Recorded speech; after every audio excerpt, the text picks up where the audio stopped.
ನನ್ನ ಸೂಚನೆ ಇಷ್ಟೇ, ಪ್ರಪಂಚ ಪ್ರಳಯ ಸೂರ್ಯ ಪೂರ್ವ ಕುಟ್ಟೋದೇ ವಿನ ಪಶ್ಚಿಮ ಕುಟ್ಟೋದಿಲ್ಲ, ಅದನ್ನ ತಲೆಯಲ್ಲಿ ಇಟ್ಕೊಂಡಿದ್ದೇವೆ.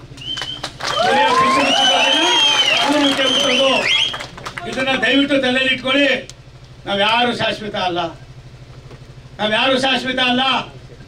ನಿಮ್ಗೆ ಯಾರಾದ್ರೂ ಈ ತರ ಪಾಪ ಬಂದು ಏನೋ ಮಾಡಿ 1 ಎಕರೆ 2 ಎಕರೆ ಅರ್ಧ ಕುಂಟೆ 10 ಕುಂಟೆ 15 ಕುಂಟೆ 10 ಎಕರೆ ಜಮೀನ್ದಾರ ಇರೋರು 4 ಜನ ಇಲ್ಲ ದೇಶದಲ್ಲಿ, ಈ ಭಾಗದಲ್ಲಿ ಅಂತ ಅವ್ರಿಗೆಲ್ಲ ಒಂದ್ ಕಡೆ ಜೀವನ ಮಾಡ್ತಾ ಇದ್ದೀನಿ, ನೆಮ್ಮದಿಯಿಂದ ಇದ್ದೀರಿ. ನಾನು ಅನ್ಯತಾ ಭಾವಿಸ್ಕೊಳ್ಬೇಡಿ, ಯಾರು ಬೇಸರಿಕೆ ಮಾಡ್ಕೋಬೇಡಿ. ಯಾರ್ಯಾರ ಹತ್ರ ಮಾತಾಡ್ಬೇಕು ಮಾತಾಡ್ತಾನೆ ಇದ್ದೀನಿ.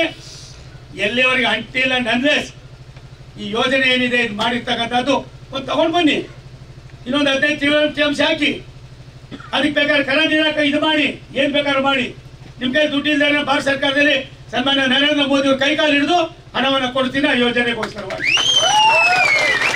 ಅದನ್ನು ಬಿಟ್ಟು ಜಯಪ್ರಕಾಶ್ ಸಾಹೇಬ್ರೆ, ಎಲ್ಲೋ ಒಂದ್ ಕಡೆ ನೀವು ಸತ್ರೆ, ನೀವು ಎಲ್ಲಿ ಏನ್ ಯಾವ ರೀತಿ ಸಂಪ್ರದಾಯ ನಿಮ್ದಿದೆಯೋ ಗೊತ್ತಿಲ್ಲ. ಮಹೇಶ ನೀನ್ ಸತ್ರೆ ಯಾವ ಸಂಪ್ರದಾಯ ಗೊತ್ತಿಲ್ಲ. ನೀವು ಸತ್ರೆ ಯಾವ್ದಾದ್ರು ಒಂದ್ ಕಡೆ ಮಣ್ಣಲ್ಲಿ ಹೋಗ್ಬೇಕು. ಆದ್ರೆ ನೀವು ಹುಟ್ಟಿರ್ತಕ್ಕಂಥ ಜನ್ಮ ಕೊಟ್ಟಂತ ಭೂಮಿ ತುಮಕೂರು ಅನ್ನೋದನ್ನ ನೀವು ಅರ್ಥ ಮಾಡಿ. ಇವತ್ತು ನಾನು ಸಾವಿರಾರು ಕೋಟಿ ರೂಪಾಯಿಗಳನ್ನ ತಂದಿದ್ದೇನೆ, ಅದು ದೊಡ್ಡದಲ್ಲ. ನೀವು ಚೆನ್ನಾಗಿದ್ದು ಆ ಟ್ರೈನಲ್ಲಿ ಓಡಾಡ್ಬೇಕು, ಸವಲತ್ತು ಪಡಿಬೇಕು, ನೀರಾವರಿ ವ್ಯವಸ್ಥೆಗಳಾಗಬೇಕು.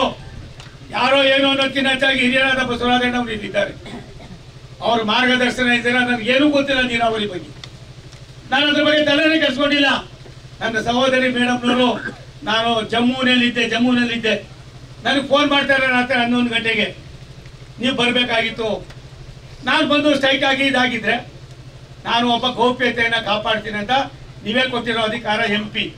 ಆ MP-ಯನ್ನು ಮಂತ್ರಿ ಮಾಡಿರ್ತಕ್ಕಂಥದ್ದು ರಾಷ್ಟ್ರದ ಪ್ರಧಾನಿ ನರೇಂದ್ರ ಮೋದಿ ಅವರು.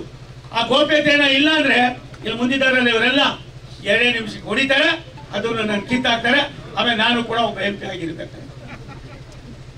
ಮಂತ್ರಿ ನೀವು ಮಾಡಿದ ಮಂತ್ರಿ ಅನ್ನೋದಕ್ಕಿಂತ ಹೆಚ್ಚಾಗಿ ನಿಮ್ಮ ದೊಡ್ಡತನ, ವಿಶೇಷವಾಗಿ ಗುಬ್ಬಿ ತಾಲೂಕು ಇರ್ಬೋದು, ತುರುವೇಕೆರೆ ತಾಲೂಕು ಇರ್ಬೋದು, ತುಮಕೂರು ಗ್ರಾಮಾಂತರ ಇರ್ಬೋದು, ತುಮಕೂರು ಇರ್ಬೋದು, ಪ್ರಾಯಶಃ ನನ್ನ ಜೀವನದಲ್ಲಿ ಎಂದೂ ಕೂಡ ಮರೆಯೋದಿಲ್ಲ. ನಾನು ತುಮಕೂರು ಲೋಕಸಭಾ ಕ್ಷೇತ್ರ ಪ್ರಾಯಶಃ ನನಗೆ ಆ ಥರ ಗೊತ್ತಿಲ್ಲ, ನಾನು ಆ ಥರ ಬೆಳೆದಿಲ್ಲ.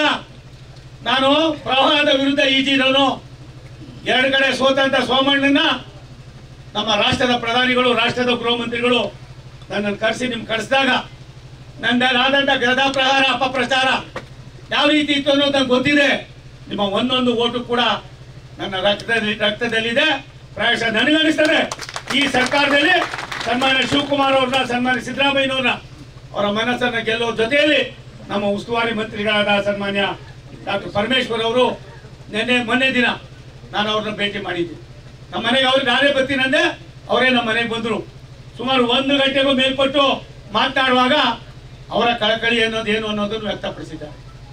ನಾನು ಕೇವಲ ಒಬ್ಬ ಸೋಮಣ್ಣ ಇದರೊಳಗಿಲ್ಲ, ತುಮಕೂರಿನ 11 ಜನ ಶಾಸಕರು ಇನ್ಕ್ಲೂಡಿಂಗ್ ರಾಜಣ್ಣ ರಾಜ್ಯಾಗಿ ಎಲ್ಲರೂ ಕೂಡ ಮನಸ್ಸನ್ನು ಗೆಲ್ತಕ್ಕಂಥ ಕೆಲಸ ಮಾಡ್ತಾ ಇದ್ದೀನಿ. ಈ 11 ಜನ ಒಟ್ಟಿಗೆ ಹೋಗುವಾಗ ಈ ಜಿಲ್ಲೆಯಲ್ಲಿ ಇರ್ತಕ್ಕಂಥ ಇವತ್ತಿನ ಈ ಒಂದು ಅಬದ್ಧತೆ, ಇಷ್ಟೊಂದು ಮಣ್ಣು ತೆಗೆದು ಹಾಕಿದ್ರೆ ಜನರಿಗೆ, ರೈತರಿಗೆ ಏನು ಗತಿ ಆಗಬೇಕು, ಅವ್ರ ಗತಿ ಏನಾಗಬೇಕು, ಅವ್ರ ಚಿಂತನೆ ಏನಾಗಬೇಕು, ಅವ್ರ ನೋವೇನಾಗಬೇಕು, ಎಲ್ಲ ಒಂದ್ ಕಡೆ. ಇದನ್ನ ರಾಜಕಾರಣಕ್ಕೆ ಯಾರು ಉಪಯೋಗಿಸ್ಕೋಬೇಡಿ ದಯವಿಟ್ಟು. ಕೈ ಮುಗಿದು ವಿನಂತಿ ಮಾಡ್ತೀನಿ. ಇನ್ನೆಲ್ಲ ಒಂದ್ ಕಡೆ ಬುಲೆಟಿನ್ಗಳು ಮತ್ತೊಂದು ಇವೆಲ್ಲ ಬೇಡ. ಇನ್ನು ಮುಂದೆ ಇವತ್ತಿಂದ ಅದಾಗೋದಿಲ್ಲ. ಇವತ್ತಿಂದ ಅದಾದಾಗ ಯಾವುದೇ ಮೂಲೆಯಲ್ಲಿ ಒಂದು ಸಣ್ಣ ಅಪಚಾರ ಆದ್ರೂ ಕೂಡ ಆ ದ್ರೋಹದ ಕೆಲಸಕ್ಕೆ ನಾವೆಲ್ಲ ಕಾರಣರಾಗ್ತೀವಿ. ಕೇವಲ ಅಧಿಕಾರಿಗಳಲ್ಲ, ಒಳ ಒಪ್ಪಂದಗಳಲ್ಲ, ಯಾರೇನೇ ಆಗ್ಬೋದು. ಜಯಪ್ರಕಾಶ್ ತೋರಿಸ್ದೆ, ಅಪ್ಪ ಹೆಂಗಪ್ಪ ನಿನ್ ಮನ್ಸು ಬಂತು ಹೇಳೋದೆ. ಇಲ್ಲ, ನಾನು ಹೇಳಿದ್ದ ಇದೆ, ನಾವೇನೇನ್ ಮಾಡ್ಬೇಕು ಚಿಂತನೆ ಮಾಡೋಣ. 1000 ಜನ ಇರ್ಲಿ, ಎಲ್ಲರನ್ನು ಕನ್ವಿನ್ಸ್ ಮಾಡೋ ಶಕ್ತಿಯನ್ನ ಭಗವಂತ ನನಗೆ ಯಾವ ರೀತಿ ಕೊಟ್ಟು